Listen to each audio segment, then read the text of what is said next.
মুস্তাফিজ শেষ ওভারে হতে পারতেন নায়ক, হয়ে গেলেন ভিলেন। আইপিএলের শুরুর দিকে স্বপ্নের মতো শুরু করছিলেন মুস্তাফিজ, কিন্তু শেষ দিকে এসে নিজেকে যেন হারিয়ে খুঁজছেন। গতকালকের ম্যাচে লখনৌ সুপার জায়ান্টের বিপক্ষে যখন প্রথম ওভারে বল করতে এসে মুস্তাফিজ কেএল রাহুলের উইকেট তুলে নেন এবং সেই ওভারে রান দেন মাত্র 4 রান, তখন সবাই ভাবছিল ভালো কিছু করবে আজকে মুস্তাফিজ। এরপর দ্বিতীয় ওভারে দেন 13 রান, পরে তৃতীয় ওভারে দেন 15 রান।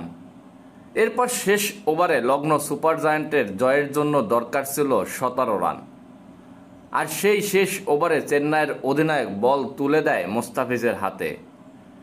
কারণ মুস্তাফিজ শেষ ওভারে ভালো বল করে, সেই ভরসায় তাকে বল দেন।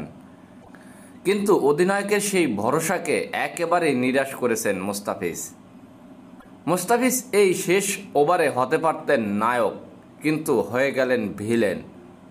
উল্টো মার্ক স্টয়নিস হয়ে গেলেন নায়ক। শেষ ওভারে মুস্তাফিজের বিরুদ্ধে স্টয়নিস প্রথম বলেই 6 হাঁকান। এরপর পরপর 3-4 মেরে চেন্নাইয়ের কাছ থেকে ম্যাচ ছিনিয়ে নেয়। মুস্তাফিজের এমন বোলিং কেউই আশা করেনি। মাঠ থেকে শুরু করে গ্যালারিতে চেন্নাইয়ের দর্শকরা সবাই অবাক হয়ে গেলেন।